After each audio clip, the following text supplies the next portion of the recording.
Hola a todos. Primero que nada, felicitaciones a la Fundación Chile por estos maravillosos años. Es un honor poder estar acá. Y como decía Ana María, yo soy ingeniero civil, industrial, pero quiero agregar algo. En transporte. ¿Qué significa eso? Nunca quise trabajar en educación, nunca quise trabajar en el sector social, nunca quise innovar y tampoco nunca quise emprender. Pero ¿qué es lo que me pasó? Tuve un accidente y empecé a trabajar en el Centro de Políticas Públicas de la Universidad Católica.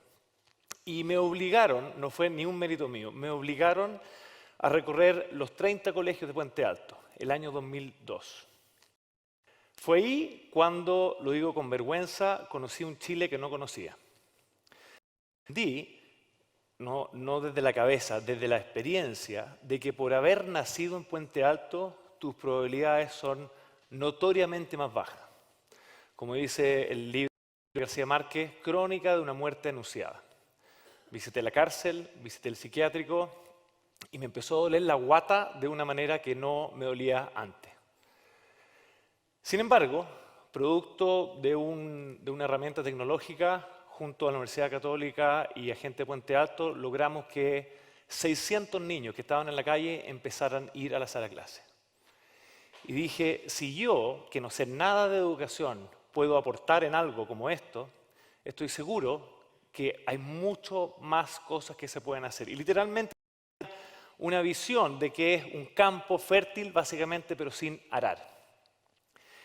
Y después de estar el año 2002 ahí y haberle dicho a mi amigo y familia que solamente iba a estar un año ahí, el sentido de ciencia con el sentido de posibilidad se empezaron a juntar y uno se vuelve adicto.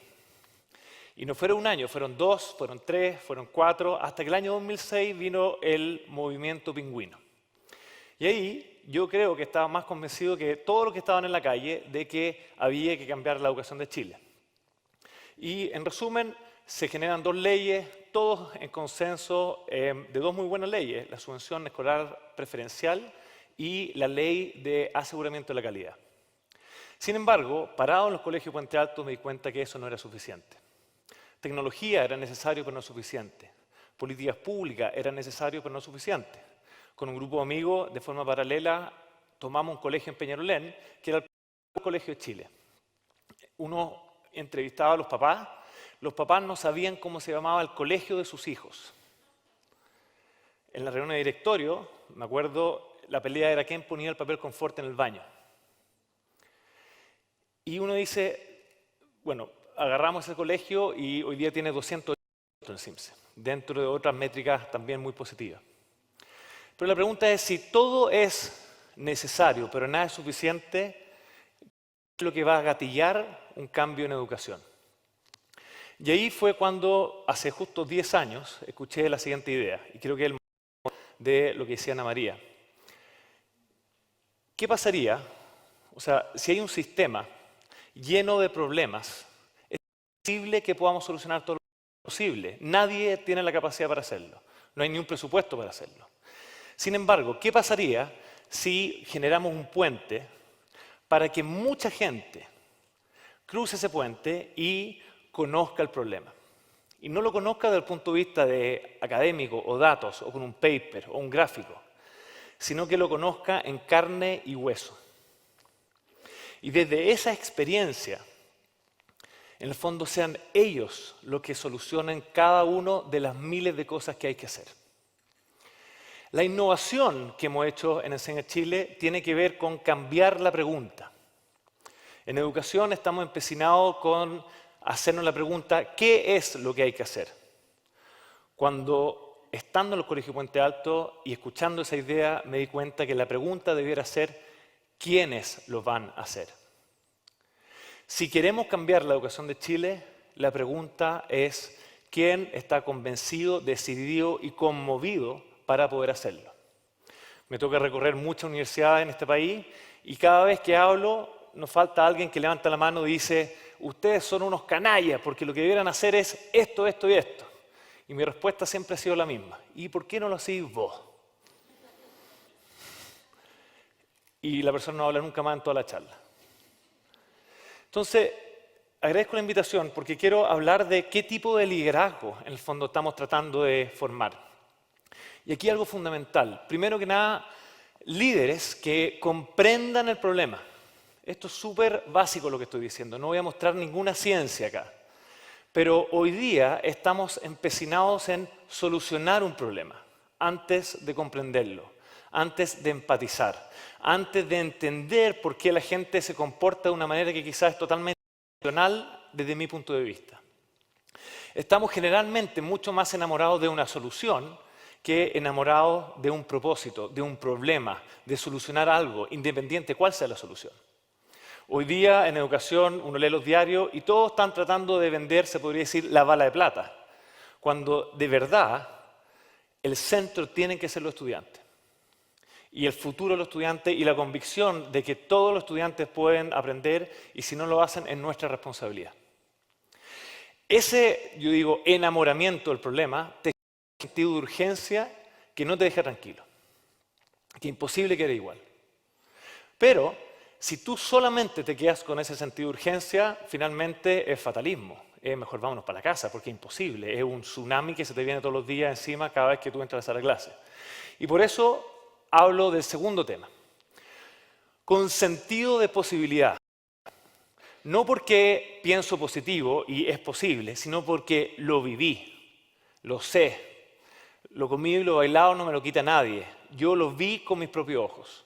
Yo en Puente Alto vi como 600 estudiantes empezaron a ir a la sala de clase. Lo veía todos los días.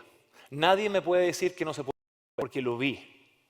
Y ese sentido de posibilidad, sumado a este sentido de urgencia, repito, es adictivo y tremendamente motivador.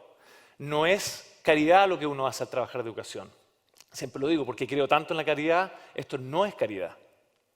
Y tercero, la gran pregunta es, bueno, ¿quién lo hace? Como dice, ¿y por qué no lo decís vos? Todos estamos en el fondo diciendo lo que hay que hacer. La pregunta es si eres parte de la solución o eres parte de la solución. Llevo 10 años en esto y me he dado cuenta que la retórica es la forma más elegante de evadir el problema. Uno de la gradería puede hablar muchas cosas, pero ¿quién está dispuesto a meter las manos, ¿verdad?, en la masa, al barro? Ese cargo. Entender que si el estudiante no aprende es mi responsabilidad. No es que estoy aquí en la comuna X o que no comió o que el papá le pega o que no ha tenido expectativas. No, es esta clase, si sale bien, es solamente responsabilidad mía. Y si sale mal, también. Y por último, ¿qué características tienen que tener los nuevos? Digo nuevos con plural, tienen que ser muchos. No creo en los gurús. Necesitamos mucha gente por todos lados de la sociedad con esta característica de entender el problema profundamente, un sentido de posibilidad, un sentido de responsabilidad y por último, que sepa actuar colectivamente. Los grandes problemas de nuestra sociedad siempre se han solucionado colectivamente. Siempre se necesitan muchas manos desde distintos ámbitos, todos con un mismo objetivo. Y en este caso, nuestro objetivo ha sido, es y siempre será el futuro de los estudiantes. Si logramos tener alcaldes, profesores, presidentas, presidentes, diputados, senadores, mamás, papás, periodistas, filántropos, todo tipo de personas con el futuro de los niños en el centro de nuestra mente y nuestro corazón, nada nos va a parar. Es imposible que no nos vaya bien. Es imposible que no logremos nuestra meta, que un día todos los niños en Chile tengan educación de calidad. Y mi presentación es sencillamente 2 láminas, esta y la segunda pregunta. Una es, ¿qué características tienen estos líderes? Y la segunda es, bueno, ¿cómo los formamos?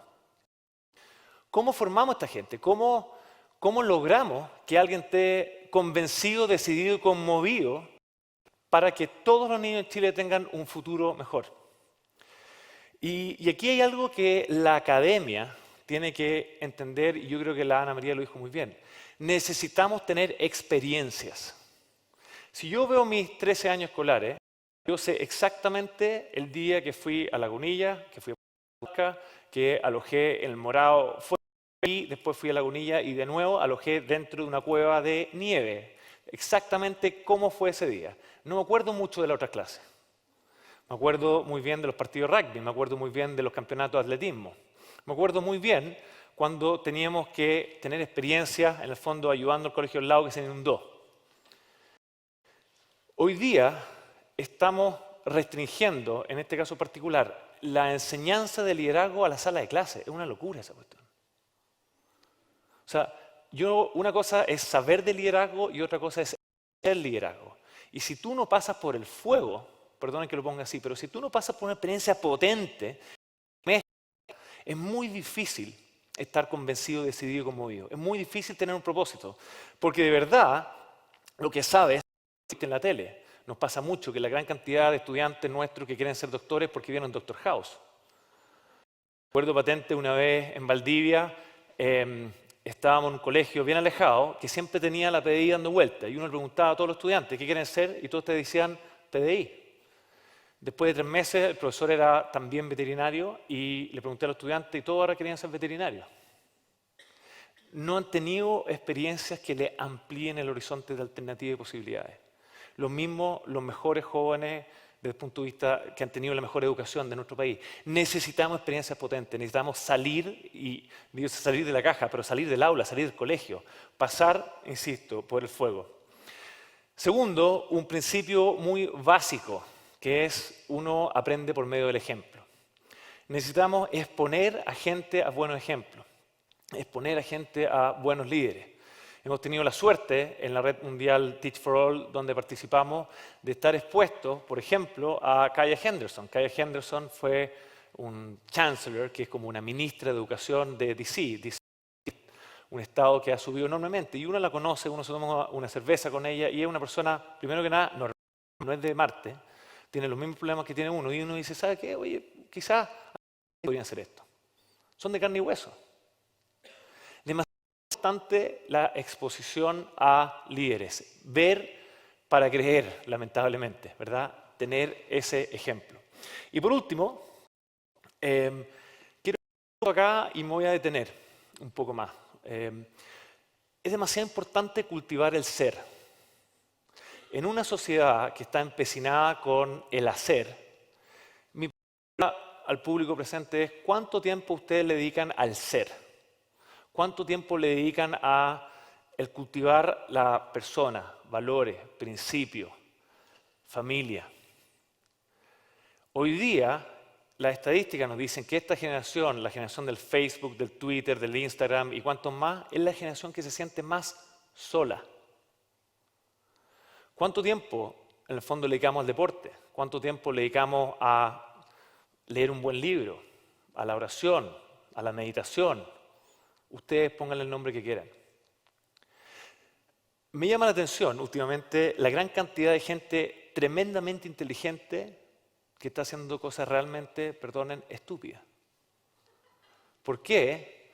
Porque se olvida quiénes son. Se olvidan, verdad, que es más importante quién eres que lo que tú haces. Y ese principio se nos está olvidando. Tú eres importante sencillamente por quién eres, no por lo que haces.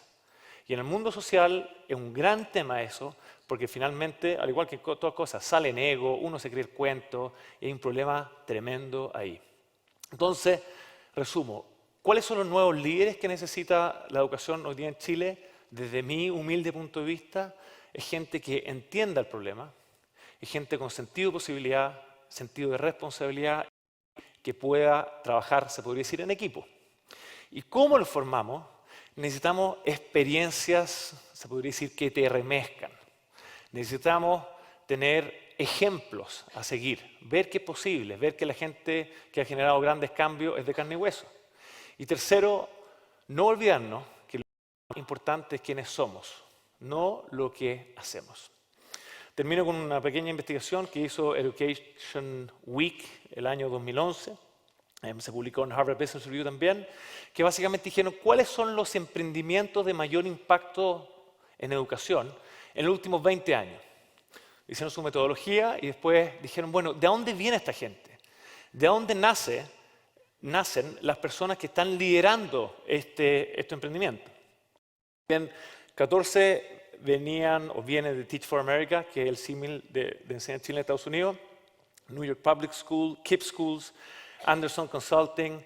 El punto ahí es que los primeros 3 es gente que está en...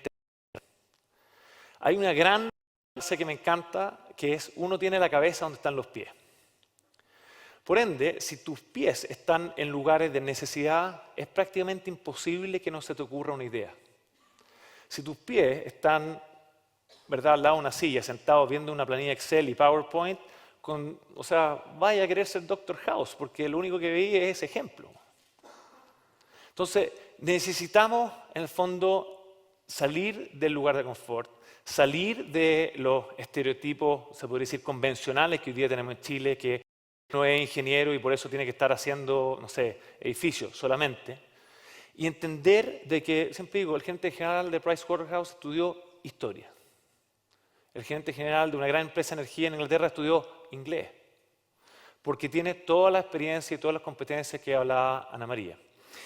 Voy a quedar aquí y quiero ilustrar quizás lo que acabo de hablar con un ejemplo vivo, que es Juan Pablo Sánchez.